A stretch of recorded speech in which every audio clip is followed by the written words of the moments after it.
1. Stop caring. I know your parents told you always to think before you talk. They were wrong. Thinking gives you social anxiety. Often, it leads to pain. I read 120 books in a year. At the end of the year, my life was the same. Why would it change? Knowledge is useful only when applied. I'd spent a year thinking rather than doing. The next year, I stopped reading. With the extra time, I wrote 300 blog posts and a book. My income tripled, I received speaking opportunities and created one of the largest marketing communities in Silicon Valley. Being socially confident is about taking action. Because only action can lead to rewarding. When someone makes fun of you or rejects you, don't think about it. As soon as you start thinking, you stop taking action and feel anxious. So, move forward with every bad situation while keeping a happy-go-lucky attitude and smile. The other day, I flirted with this cute, dark-skinned girl with long, wavy black hair. She rejected me 10 times in an hour before she kissed me. Most guys would have given up after the first rejection. No one sticks around for 10. I am sure there were many times when she thought about walking away, but she was intrigued by the simple fact that I didn't care. I brushed off rejection like it never happened by moving the conversation forward with jokes and fun conversation. For the entire hour, she couldn't understand why I wasn't hurting. Eventually, she got it. You're super confident? Aren't you? I don't think about it. I don't get mad. I'm just here living in the moment. Not even a little mad? Are you worried about something? She looked stunned. I expressed myself as a socially confident person, then indicated her questions revealed her own anxiety.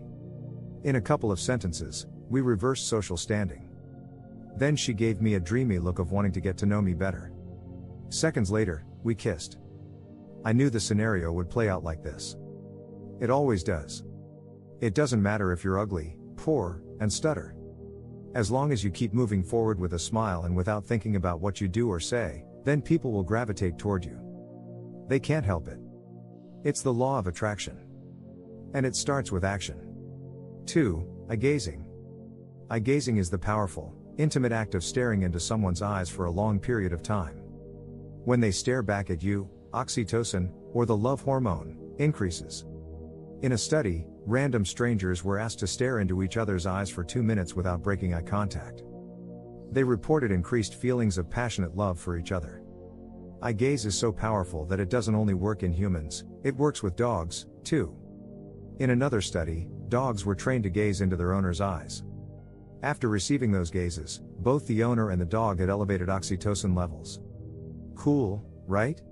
Eye gaze works for increasing attraction because oxytocin is literally produced in the heart. When your body releases oxytocin, you literally feel it in the heart. Pro tip: whatever you do, don't stare too much. An intimacy equilibrium model by Argyle and Dean says if you stare too much, the other person will look less too. My favorite technique I used back in my college days is to make eye contact, hold the contact for 3 seconds, then give a wink and look away while smiling. During a conversation, the ideal amount of eye contact is between 60 to 70% of the time. You can even make less eye contact when you're talking and more while listening. 3. Always give a firm handshake to show your energy. You may not think about it, but how you shake hands can make a huge difference in your professional world. A firm handshake will show the person you are meeting that you are confident and energized. When people meet someone for the first time, they often ask themselves if they want to work with or be friends long term. A handshake is a great way to project that energy because it gives an immediate impression. A handshake is a visual way to greet someone without words, and it doesn't take up much time. It also lets the other person know how energetic you are so that they can approach the conversation. This is especially true for professionals who are meeting new clients or making good impressions. For men, it's important not to go limp because the handshake should be more robust than a woman's handshake. It can make people feel intimidated or unconfident when someone's hand dangles loosely in theirs. 4. Be confidently and humble. Do you want to know how to have a good personality? Repeat after me: I don't know. Those 3 words are a mark of a confident person. When you don't know something, when you're ignorant in some field, confidently say that you don't know about it. It's easy to pretend to know what people are talking about when you have no clue. After all, you don't want to be embarrassed, right? Wrong. People have a ton of respect for those who can admit what they don't know. What makes this great for building your personality is that when you say that you do know about something, people believe you. You sound much more credible. For example, imagine I was someone who presents himself as an expert in video editing and post-production.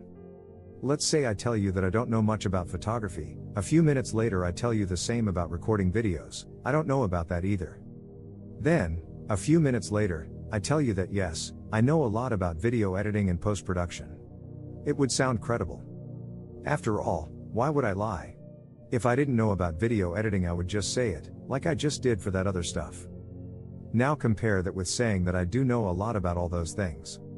You might or might not believe me, but you wouldn't see me as a specialized person in video editing in particular. I hope you see how that works. When you admit that you don't know something, be comfortable saying that you don't know about it. People respect that and remember that you have a strong and credible personality. A personality is strong enough for you to admit your shortcomings. 5. The art of embracing silence. Imagine you on a road trip with your best friend. The two of you are sitting in the front seat, side by side. There's no music playing, and no words are spoken. No awkwardness. Just peaceful silence. This is the tranquility of silence between two best friends. It's relaxing and it only fortifies the bond between them. This should be your relationship with silence, with all people. The ability to embrace this type of silence with all individuals you meet can transform your life. Humans are deeply in tune with the emotional state of those we interact with. In that precious moment when silence falls between two acquaintances, the ability to remain calm and relaxed is powerful. In the same way, you embrace silence while driving down the highway with your best friend and share that moment with everyone. Master this subtle art. Use silence to strengthen your bonds with acquaintances. 6. Assertiveness. This is the ability to stand up for yourself and express your needs and opinions in a clear and confident way while staying respectful.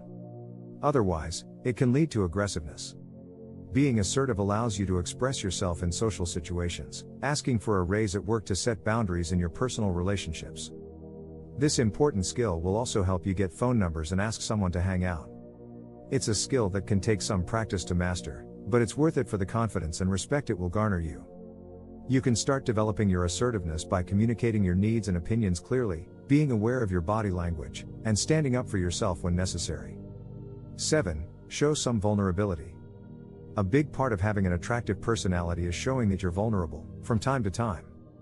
Don't strive to show that you're perfect. Show that you have shortcomings, and weaknesses, and maybe that you've had failures here and there along your career or anywhere you tried something that didn't work. This creates attachment with others. It gets them attracted to you. You should do this in a subtle way, mention your weaknesses or shortcomings, instead of dwelling on them. This works so well at getting others to open up and be more attracted that some people use it all the time. I've known people who instantly show their quirkiness in super subtle ways. They do it as soon as they meet someone new because they know that it gets people hooked, they want to know more and hang out more.